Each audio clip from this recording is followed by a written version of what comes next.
వారందరూ ఎదురు చూస్తున్నారు. వాళ్ళు పెట్టాలా 8 నెలల రికవరీ మీ మీద. అధ్యక్ష, మేము ఉత్తగానే ఆరోపణలు చేస్తలేం. అధ్యక్ష, మీకు ఒక విషయం చూపెట్టాలా. ఇది గౌరవనీయులు భారత ప్రతిపక్ష నాయకులు రాహుల్ గాంధీ గారి ట్వీట్. అధ్యక్ష, వారు ఆనాడు ఎన్నికల సందర్భంగా అశోక్ నగర్కి వచ్చారు. వచ్చి వారు చెప్పారు అధ్యక్ష, ఇది వారి ట్వీట్, నేనేమి కల్పించట్లేదు, నేనేం చెప్పట్లేదు అధ్యక్ష. వారు 2 విషయాలు చెప్పారు. ఒకటేమో జాబ్ క్యాలెండర్ మొదటి సంవత్సరంలోనే 2 లక్షల ఉద్యోగాలు, ఇది రాహుల్ గాంధీ గ్యారంటీ అని చెప్పి ఒక ట్వీట్. తెలుగులో చేశారు, మనకు అర్థం కాదనుకొని తెలుగులో చేసినారు అధ్యక్ష.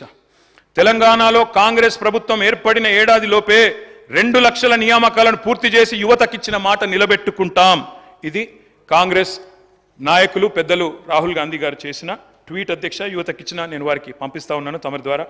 అధ్యక్ష, నేను అడుగుతా ఉన్నా అధ్యక్ష, నిజంగా కూడా రాహుల్ గాంధీ గారు ట్వీట్ చూసిన తర్వాత, వీళ్ళ నిర్వాకం చూసిన తర్వాత, ఆ జోసెఫ్ గోబెల్స్ అని ఒక ఆయన ఉంటుండేనచ్చ అధ్యక్ష, ఎవరా జర్మనీలో, ఆయన గిన్న బతికుంటే అధ్యక్ష, ఎవరు వీళ్ళు ఇంత టాలెంటెడ్గా ఉన్నారు, వీళ్ళ దగ్గర ట్యూషన్ నేర్చుకుంటాను పోతుండేనేమో సార్ వీళ్ళ దగ్గరికి. ఎందుకంటే ఇంత అద్భుతంగా అబద్ధాలు చెప్పొచ్చని మాకు తెలియదు సార్. అధ్యక్ష, 30,000 ఉద్యోగాలు ఇచ్చినామని చెప్పి బడ్జెట్ స్పీచ్లో చెప్పారు అధ్యక్ష. 30,000 ఉద్యోగాలు. నేను అడుగుతా ఉన్నా అధ్యక్ష, 30,000 ఉద్యోగాలు ఎక్కడిచ్చారు సార్? అధ్యక్ష, ఐ రికమెండ్, నేను అక్కడ మొత్తం డేట్స్ ఉన్నాయి, నోటిఫికేషన్ ఎప్పుడు వచ్చింది, పరీక్ష ఎప్పుడు జరిగింది, మీరు ఎప్పుడు కాగితాలు ఇచ్చిన డేట్లు ఉన్నాయి చెప్పమంటే చెప్తా అధ్యక్ష. డేట్ స్టాఫ్ నర్స్ ఉద్యోగాలకు నోటిఫికేషన్ ఇచ్చింది 20 డిసెంబర్ 2022, పరీక్ష పెట్టింది ఆగస్టు 23, సింగరేణి ఉద్యోగాలు నోటిఫికేషన్ వచ్చింది జూన్ 22, తుది పరీక్ష పెట్టింది సెప్టెంబర్ 22, పోలీస్ కానిస్టేబుల్ ఉద్యోగాలకు నోటిఫికేషన్ ఏప్రిల్ 22, ప్రిలిమ్ పరీక్ష ఆగస్టు 22, ఫిజికల్ టెస్ట్ జనవరి 23, మెయిన్ పరీక్ష ఏప్రిల్ 23. ఇవన్నీ కలిపి 30,000 ఉద్యోగాలు మేమిచ్చినామని కేసీఆర్ గవర్నమెంట్లో పరీక్షలు పూర్తయ్యి మొత్తం జరిగిన తర్వాత ఇవాళ వచ్చి వీరు మేము ఉద్యోగాలు ఇస్తామని చెప్తున్నారు అధ్యక్ష. నేను వారిని ఒకటే అడుగుతా ఉన్నా అధ్యక్ష. 30,000 ఉద్యోగాలు ఇచ్చినామని చెప్పి బడ్జెట్ ప్రసంగంలో ప్రజలను తప్పుదోవ పట్టించినందుకు, తెలంగాణ యువతను తప్పుదోవ పట్టించినందుకు మీ మీద వేయాలి అధ్యక్ష ఛార్జ్ షీటు, రికవరీ. ఇది కరెక్ట్ కాదు అధ్యక్ష, ఈ రకంగా యువతను తప్పుదోవ పట్టించడం. అధ్యక్ష, జాబుల జాతర పెడతారని ఆశిస్తే అబద్ధాల జాతర నడుస్తోంది.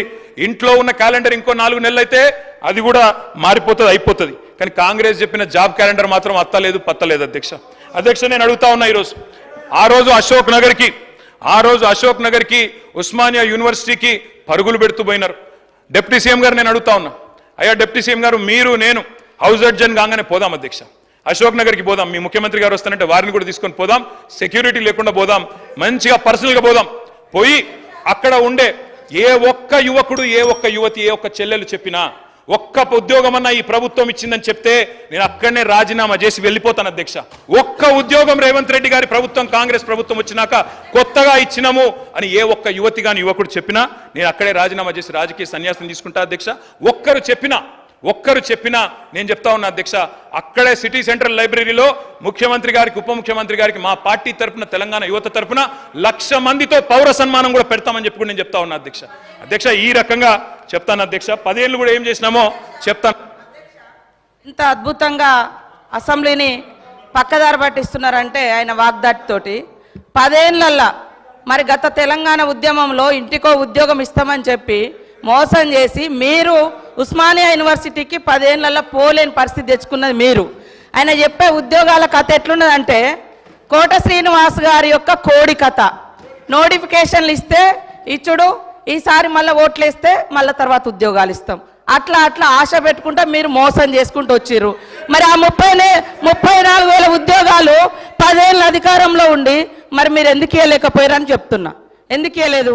ఇంకొకటి, దాదాపుగా ఈ రోజు వరకు మా నోటీస్కి వచ్చింది డబుల్ పెన్షన్స్ అంటే సర్వీస్లో ఉండి రిటైర్డ్ అవ్వడమో లేదా వాళ్ళ కుటుంబానికి వచ్చేటువంటి 20,000, 1,00,000 ఇట్లాంటి పెన్షన్స్ తీసుకునే వాళ్ళు మీ హయాంలో దాదాపుగా ఇప్పటి వరకు మాకు వచ్చినాయి 5,600 లిస్టు.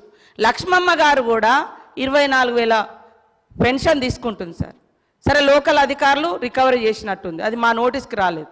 ఆమె 24,000 పెన్షన్ తీసుకుంటుంది, ఇటు 2,000 పెన్షన్ కూడా తీసుకుంటుంది. ఇంకొకటి, వారు చెప్పిర్రు ఉద్యోగులకు 2 పెన్షన్లు ఇస్తామని చెప్పిరని. ఎస్, మీ ప్రభుత్వంలో రాగానే ఆశా వర్కర్లు కావచ్చు, అంగన్వాడీలు కావచ్చు, బస్ డ్రైవర్ల తల్లిదండ్రులు కావచ్చు, వాళ్ళ పెన్షన్ కూడా తీసేసారు. కానీ మీ నాయకుల కుటుంబాలు, వాళ్ళ తమ్ములు, అన్నలు వాళ్ళు తీసుకున్నారు కార్పొరేషన్ల పేరు మీద, వాళ్ళ కుటుంబంలో పెన్షన్ తీసుకున్నారు, ఉద్యోగం